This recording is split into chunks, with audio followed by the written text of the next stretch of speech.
Do the math. Yes, you heard right. Do the math.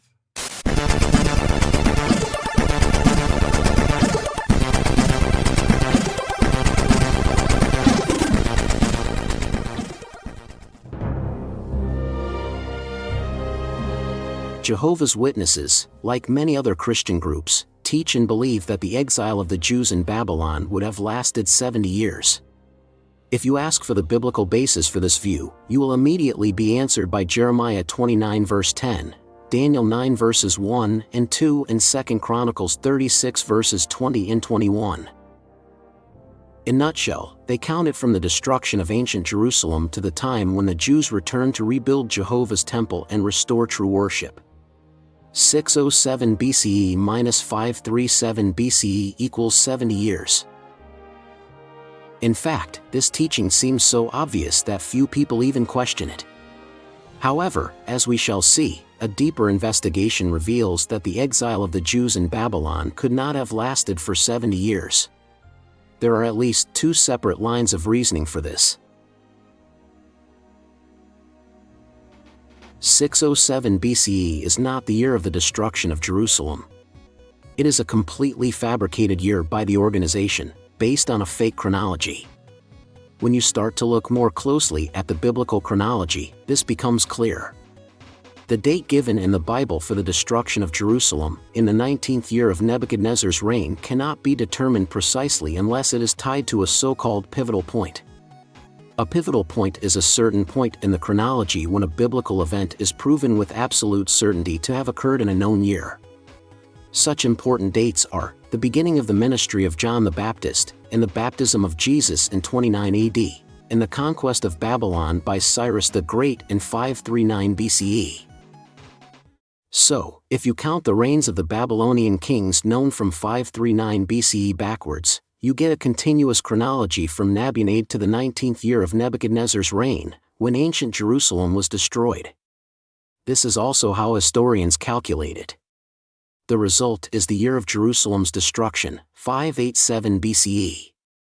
I have already covered this topic in my previous videos, so I will not go into it in any depth here.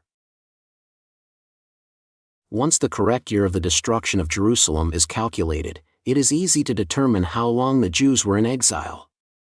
Let's use the year 537 BCE used by the organization. So from 587 to 537 BCE, the length of the exile is 50 years. So nowhere near 70 years, as the Jehovah's Witnesses teach. In Zechariah 1 verse 12 and 7 verse 5 also speaks about 70 years. Does this refer to the length of time the Jews spent in exile? The organization suggests that of course it does. But let's see what the Bible says about this. In Zechariah chapter 1 verses 1 and 7 state that in the second year of Darius, the word of Jehovah came to the prophet Zechariah. Darius the Great reigned from 522 BCE to 486 BCE. So it had been 16 years since the Jews had returned from exile to their own land in 537 BCE. Note that Zechariah 1 verse 12 speaks of the present, not the past, when it says, "O Jehovah of armies, how long will you withhold your mercy from Jerusalem and the cities of Judah, with whom you have been indignant these 70 years?" If in this verse these words of the angel had referred to any of the 70 years in the past, he would have said, "O Jehovah of armies, how long will you withhold your mercy from Jerusalem and the cities of Judah, with whom you were indignant for 70 years? But no, it didn't say anything like that. And the very same conclusion is supported by Zechariah 7 verse 5. Nor does it refer to any past period of 470 years, during which they would have wept and fasted in exile, and which would now have been less than 20 years ago. No, that weeping and fasting was still going on, and had been going on uninterrupted for 70 years until this moment. That is why they asked in Zechariah 7 verse 3, "Shall I weep in the 5th month and abstain from food, as I have done for many years?" Yet, the New World Translation makes a completely interpretive choice in translating Zechariah 1 verse 12, "these 70 years," and Zechariah 7 verse 5, "for 70 years," to support the Jehovah's Witnesses' view of the length of the exile. The words these, or for, do not appear in the original text of the Bible. So it is a matter of pure desire to interpret these 70 years in a certain way. In Zechariah 1 verse 12 and 7 verse 5, the singular demonstrative pronoun, this, or that, is used to refer to 70 years. It does not refer to the plural pronoun these, 70 years, which would have occurred sometime in the past. No, the verse uses a singular pronoun. In other words, to the present period of, this 70 years, during which the people have wept and fasted until today. The question was whether this activity should have continued. There would be no point in asking such a question if it had stopped almost 20 years ago. It doesn't fit the context at all. So the organization is trying to obscure this 70-year context by substituting the plural pronoun these in Zechariah 1 verse 12, and the preposition, for, in Zechariah 7 verse 5. These changes alter the meaning of the text slightly. In this way it tries to make it seem as if the 70 years had already happened sometime in the past. But this is not the case.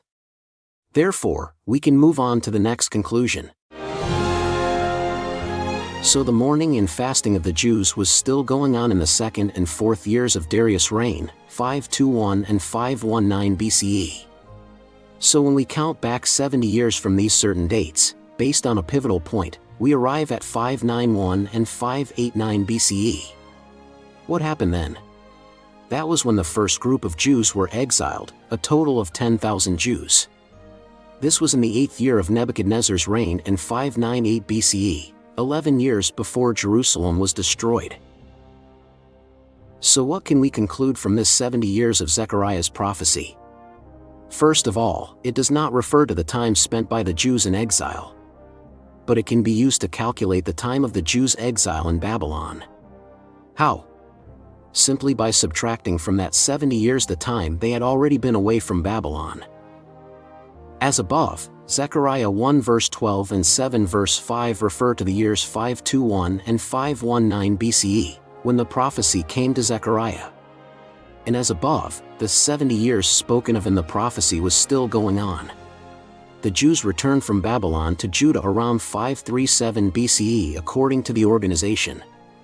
So they had been in their own land for about 16 or 18 years after the exile.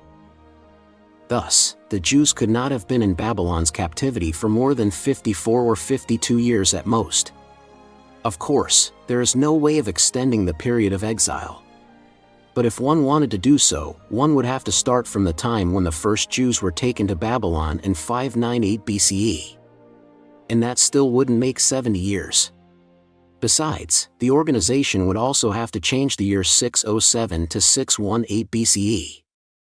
And this would lead to another unpleasant problem for the society, because the 7 times prophecy would no longer work, and the year 1914 would become 1903. The Jehovah's Witnesses and its governing body with its writing committee are forced to use a number of distortions to gain support for their 1914 prophecy. First, they must completely ignore secular history, which shows unequivocally that ancient Jerusalem was destroyed in 587 BCE. Secondly, the organization is blatantly distorting the Bible to make it look as if there is support for 70 years of exile. False words have been replaced in Zechariah 1 verse 12 and Zechariah 7 verse 5. However, it might suddenly seem that the morphology of the words, such as pronouns, prepositions or tenses, would not matter much. But sometimes they can have a very big impact on how things are understood in the end. A similar deliberate translation error by the organization is also found in Jeremiah 29 verse 10, as I have already shown in my previous videos. There, the organization has substituted the Hebrew preposition for the word, Babylon, thus creating the form, in Babylon. But in the Hebrew text the word is always, for, Babylon. Again, this change has been made quite deliberately to support the 70 years of exile, when in reality the exile did not last more than about 50 years, according to accurate chronology. Biblical Hebrew is a precise language. It doesn't really give you the opportunity to interpret the text however you like without doing violence to the text itself. Therefore, translators should be very humble and free of any preconceptions and attitudes that can have a decisive impact on the accuracy of the translation, and ultimately on the correct understanding of the whole thing. On the other hand, the organization does try to be accurate when translating the Bible from Hebrew or Greek, and quite often succeeds. But in the case of a period of exile, it becomes severely blinded and completely loses the ability to translate the text objectively and truthfully. Why? After all, it is the doctrinal interpretations that are so important to them, which ultimately affect the very existence of the organization of Jehovah's Witnesses and the authority of the governing body. Properly translated, the Bible refutes the false prophecies of 1914 and 1919, and exposes the Jehovah's Witness governing body as just one big man-made hoax. Hang in there, and let's continue to study the Bible in an honorable way. Sometimes a number is more than just a number. It can provide information that we couldn't get any other way. And if we can understand that, this discussion will have been well worth having.